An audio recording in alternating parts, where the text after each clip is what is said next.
Sir, bike tax ಅವರು ಏನಿದೆ ಸಾರಿಗೆ ಒಕ್ಕೂಟ ಸಂಘ 2025 ಫೈಟ್ ಮಾಡ್ತಾ ಇದ್ದಾರೆ. ಇದನ್ನ ಮೊನ್ನೆ ಸಿಂಗಲ್ ಬೆಂಚ್ ಡಿವಿಷನ್ ಅಲ್ಲಿ ಬಂದಾಗ ಇದಕ್ಕೆ ಬೈಕ್ ಟ್ಯಾಕ್ಸ್ ನಡೆಸಬಹುದು ಅಂತ ಹೇಳ್ಬೋದು. ಏನ್ ಸ್ಟೇಟ್ ಗೌರ್ಮೆಂಟ್ ಬ್ಯಾನ್ ಮಾಡಿತ್ತು ಇದನ್ನ, ಪ್ರೈವೇಟ್ ಟ್ಯಾಕ್ಸಿಸ್ ಬೈಕ್ ಟ್ಯಾಕ್ಸಿಸ್ ಅಲ್ಲಿ ಓಡಿಸಬಾರ್ದು ಅಂತ ಮಾಡಿತ್ತು. ಸಿಂಗಲ್ ಬೆಂಚ್ ಅಲ್ಲಿ ಇವಾಗ ಆರ್ಡರ್ ಮಾಡಿದಾರೆ ಅವರು, ನೀವೊಂದು ಗೈಡ್ಲೈನ್ಸ್ ಮಾಡಿ, ನೀವು ಗೈಡ್ಲೈನ್ಸ್ ಕೊಟ್ಬಿಟ್ಟು ನೀವು ಬೈಕ್ ಟ್ಯಾಕ್ಸಿ ಇದು ಮಾಡ್ಬೋದು ಅಂತ. ಬಟ್ ಸ್ಟೇಟ್ ಗೌರ್ಮೆಂಟ್ ಇನ್ನು ಲಿಫ್ಟ್ ಮಾಡಿಲ್ಲ ಅದು.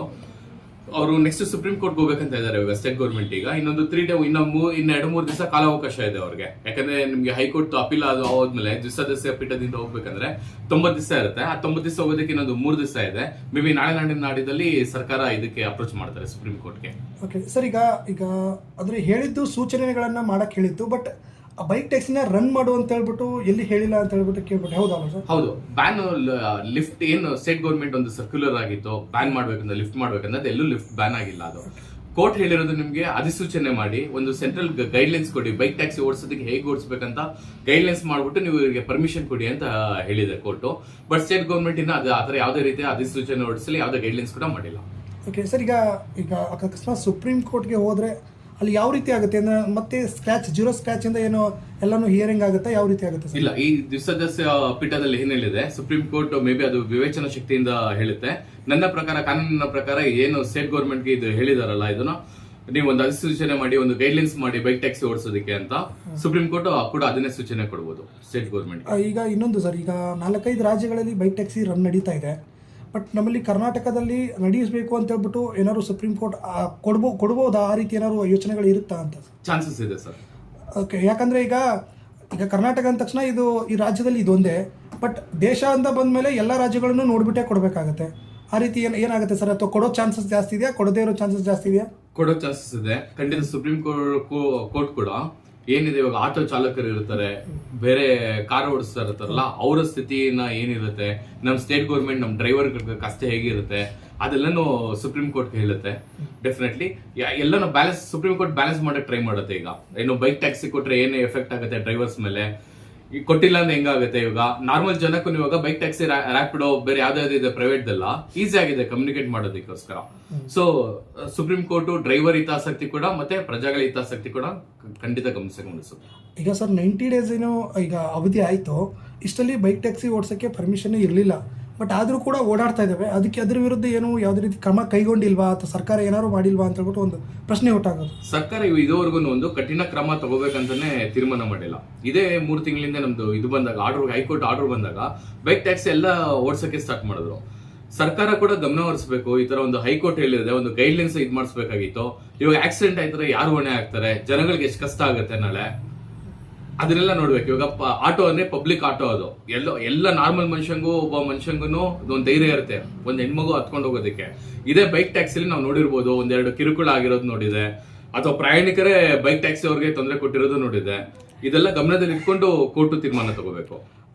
ಒಬ್ರು ಅಡ್ವೊಕೇಟ್ ಆಗಿ ಅಂದ್ರೆ ಈ ರೂಲ್ಸ್ ಗಳನ್ನ ಫಾಲೋ ಮಾಡದೇ ಇರೋದಕ್ಕೆ ಯಾವೆಲ್ಲ ಕ್ರಮಗಳು ಆಗ್ಬೋದು ಸರ್? ಏನಾದ್ರು ಕ್ರಮಗಳು ತಗೋಬಹುದಾ? ಏನಾದ್ರು ಆಗುತ್ತಾ? ಖಂಡಿತ ಆರ್ಟಿಒ ಇದರಲ್ಲಿ ಪವರ್ ಇರುತ್ತೆ ಕ್ರಮ ತಗೊಳ್ಳಕ್ಕೆ ಬೈಕ್ ಟ್ಯಾಕ್ಸಿಗೆ. ಬಟ್ ಈ 3 ತಿಂಗಳಲ್ಲಿ ಯಾವುದೇ ರೀತಿ ಆ ತರ ಪ್ರಕರಣಗಳನ್ನ ಆರ್ಟಿಒ ಯಾವ್ದು ರಿಜಿಸ್ಟರ್ ಮಾಡಿಲ್ಲ, ಯಾವ್ದು ಕ್ರಮಗಳನ್ನು ತಗೊಂಡಿಲ್ಲ. ಓಕೆ ಸರ್, ಇನ್ನೊಂದು, ಈಗ ಅಕಸ್ಮಾತ್ ಏನಾದ್ರು ಸುಪ್ರೀಂ ಕೋರ್ಟ್ ಏನಾದ್ರು ಹೇಳಿ ಗೈಡ್ಲೈನ್ಸ್ ಮಾಡಿ ಅಂದ್ರೆ ಈ ಕರ್ನಾಟಕ ಸರ್ಕಾರ ಮಾಡ್ಲೇಬೇಕಾಗುತ್ತೆ? ಖಂಡಿತ. ನಮ್ಮ ನೆಲದ ಸರ್ವೋಚ್ಚ ನ್ಯಾಯಾಲಯ ಅದು ಸರ್ವೋಚ್ಚ ನ್ಯಾಯಾಲಯ ಏನ್ ಹೇಳಿದನ್ನ ಅದನ್ನ ಫಾಲೋ ಮಾಡ್ಲೇಬೇಕಾಗುತ್ತೆ ಸ್ಟೇಟ್ ಗೌರ್ಮೆಂಟ್. ಆತರ ಏನ್ ಹೈಕೋರ್ಟ್ ಅಲ್ಲಿ ಈಗ ದ್ವಿಸದಸ್ಯ ಪೀಠದಲ್ಲಿ ಬಂದಿತ್ತು, ಏನೋ ಗೈಡ್ಲೈನ್ಸ್ ಇದು ಮಾಡಿ ಬೈಕ್ ಟ್ಯಾಕ್ಸಿಗೆ ಇದು ಅವಕಾಶ ಮಾಡಿಕೊಡಿ ಅಂತ. ಆತರ ಸುಪ್ರೀಂ ಕೋರ್ಟ್ ಹೇಳ್ತು ಅಂದ್ರೆ ಕರ್ನಾಟಕ ಸರ್ಕಾರ ಖಂಡಿತ ಫಾಲೋ ಮಾಡ್ಲೇಬೇಕಾಗುತ್ತೆ. ಇನ್ನೊಂದು ಸರ್, ಈಗ ವೈಟ್ ಬೋರ್ಡ್ ಅಲ್ಲಿ ನಡೀತಾ ಇರೋದು, ಎಲ್ಲ ಬೈಕ್ ಟ್ಯಾಕ್ಸಿಗಳು ವೈಟ್ ಬೋರ್ಡ್ ಅಲ್ಲಿ ನಡೀತಾ ಇರೋದು. ಈಗ ಯೆಲ್ಲೋ ಬೋರ್ಡ್ ಏನಾದ್ರು ಮಾಡೋ ಚಾನ್ಸಸ್ ಇದೆಯಾ? ಯೆಲ್ಲೋ ಬೋರ್ಡ್ ಮಾಡಿದ್ರೆ ಅಕಸ್ಮಾತ್ ಆಗಿ ಈಗ ಡ್ರೆಸ್ ಕೋಡ್ ಆಗಿರ್ಬೋದು ಅಥವಾ ಏನಾದ್ರು ರೂಲ್ಸ್ ಗಳನ್ನ ತರೋ ಚಾನ್ಸಸ್ ಜಾಸ್ತಿ ಇರುತ್ತೆ. ಆರ್ಟಿಒ ಪ್ರಕಾರ ನಿಮ್ಗೆ ಕ್ಯಾರೇಜ್ ವೆಹಿಕಲ್ ಅಂತಾರೆ, ಟ್ರಾನ್ಸ್ಪೋರ್ಟ್ ವೆಹಿಕಲ್ ಅಂತಾರೆ, ಅದನ್ನ ಖಂಡಿತ ಅವ್ರಿಗೊಂದು ಯೆಲ್ಲೋ ಬೋರ್ಡ್ ಕೊಡ್ಲೇಬೇಕಾಗುತ್ತೆ ಬೈಕ್ ಟ್ಯಾಕ್ಸಿಗೂ. ಇವಾಗ ಆಟೋದವ್ರಿಗೆ, ಇವಾಗ ಆ ಬಸ್ ಡ್ರೈವರ್, KSRTC ಡ್ರೈವರ್ಗೆಲ್ಲ ಹೆಂಗೆ ಯೂನಿಫಾರ್ಮ್ ಇದೆ, ಅದು ಬೈಕ್ ಟ್ಯಾಕ್ಸಿ ಅವ್ರಿಗೆ ಮಾಡ್ಲೇಬೇಕು. ಇಲ್ಲಾಂದ್ರೆ ಸೇಫ್ಟಿ ಹೆಂಗಿರುತ್ತೆ? ನಾಳೆ ಯಾರು ಬೇಕಾದ್ರೂ ಒಂದು ಆಪ್ ಹಾಕೊಳ್ತಾರೆ, ಹೋಗ್ತಾರೆ, ನಾಳೆ ಕಳ್ತನೇ ಮಾಡ್ಬೋದು, ಯಾವ್ದೋ ಹೆಣ್ಮಕ್ಳ ಮೇಲೆ ಅತ್ಯಾಚಾರ ಮಾಡೋದಕ್ಕೆ ಪ್ರಯತ್ನ ಪಡ್ಬೋದು, ಕಿಡ್ನಾಪ್ ಕೂಡ ಮಾಡ್ಬೋದಲ್ಲ, ಯಾರದಂತೆ ಗೊತ್ತಿಲ್ಲದರಿಗೆ ಎಲ್ಲ ಬೋರ್ಡ್ ಮಾಡ್ಲೇಬೇಕಾಗುತ್ತೆ. ಇನ್ನೊಂದು, ನಮ್ಮ ಕರ್ನಾಟಕ ಸರ್ಕಾರ ಏನ್ ಹೇಳ್ತಿರೋದಂದ್ರೆ ಮೋಟರ್ ಆಕ್ಟ್ ಪ್ರಕಾರ ಬೈಕ್ ಟ್ಯಾಕ್ಸಿಗೆ ಪರ್ಮಿಷನ್ ಇಲ್ಲ, ಯಾವ ರೀತಿ ರನ್ ಮಾಡುತ್ತೆ ಅಂತ? ಟ್ರಾನ್ಸ್ಪೋರ್ಟ್ ವೆಹಿಕಲ್ ಅಂತ ಮಾಡ್ಬೋದು, ಅದಕ್ಕೆ ಸರ್ಕಾರಕ್ಕೆ ಅವಕಾಶ ಇದೆ ಅದನ್ನ. ಬೈಕ್ ಟ್ಯಾಕ್ಸಿನ ಆ ತರ ಮಾಡ್ಬೇಕಂದ್ರೆ ಎಲ್ಲೋ ಬೋರ್ಡ್ ಹೆಂಗೆ ಇವಾಗ ರೋಡ್ ಟ್ಯಾಕ್ಸ್ ಕಟ್ಕೊಳ್ತಾರೆ ವರ್ಷ ಮಾಮೂಲಿ ಎಲ್ಲೋ ಬೋರ್ಡ್ಗೆ, ಸೇಮ್ ಅದೇ ತರನೇ ಬೈಕ್ ಟ್ಯಾಕ್ಸಿಗೂ ಮಾಡ್ಬೋದು.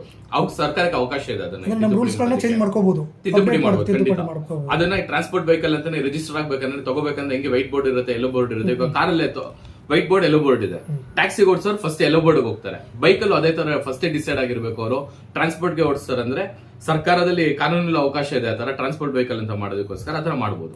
ಓಕೆ ಸರ್, ಈಗ ಸುಪ್ರೀಂ ಕೋರ್ಟ್ಗೆ ಹೋಗ್ತಾ ಇದೆ ಅಥವಾ ಯಾವ ರೀತಿ ನಡಿಬಹುದು, ಅಲ್ಲಿ ಎಷ್ಟು ದಿನ ಆಗ್ಬಹುದು, ಏನಾದ್ರು ಮಾಹಿತಿಗಳು ಸರ್? ಇದೊಂದು 2-3 ದಿನದಲ್ಲಿ ಡೆಫಿನೆಟ್ಲಿ ಸುಪ್ರೀಂ ಕೋರ್ಟ್ಗೆ ಅಪೀಲ್ ಮಾಡ್ತಾರೆ ಗೌರ್ಮೆಂಟ್.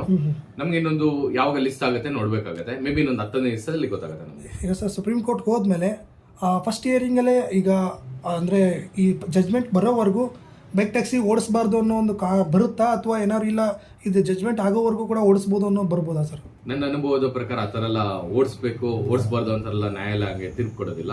ಖಂಡಿತ ಒಂದು ವಿಚಾರಣೆ ನಡೆಯುತ್ತೆ. ಯಾರು ಸಾರಿಗೆ ಒಕ್ಕೂಟದ ಪರವಾಗಿ ಅವ್ರ ಲಾಯರ್ಸ್ ಏನ್ ಹೇಳ್ತಾರೆ, ಸರ್ಕಾರದ ಪರ ಏನು ವಕೀಲರು ಏನ್ ಹೇಳ್ತಾರೆ, ಅದನ್ನ ವಿಚಾರಣೆ ಮಾಡಿ ಕೂಲಂಕುಷವಾಗಿ ವಿಚಾರಣೆ ಮಾಡಿ ಒಂದು ಜಜ್ಮೆಂಟ್ ಕೊಡ್ತಾರೆ. ಈಗ ಬೈಕ್ ಟ್ಯಾಕ್ಸಿ ಓಡಿಸೋರ್ಗಾಗಿರ್ಬೋದು ಅಥವಾ ಪ್ರಯಾಣಿಕರಿಗಾಗಿರ್ಬೋದು ಎಷ್ಟು ದಿನ ಇದು ಹಿಡಿಬೋದು ಸರ್ ಒಂದು ಅಂದಾಜು ಪ್ರಕಾರ? ಅಂದಾಜು ಒಂದು 15 ದಿವಸ ಹಿಡಿಬಹುದು. 15 ದಿವಸದಲ್ಲಿ ಏನಾದ್ರು ಅಪ್ಡೇಟ್ ಬಂದೇ ಬರುತ್ತೆ. ಅಟ್ಲೀಸ್ಟ್ ಒಂದು ಇಂಟೀರಿಯಂ ಆರ್ಡರ್ ಆದ್ರೂ ಪಾಸ್ ಆಗುತ್ತೆ.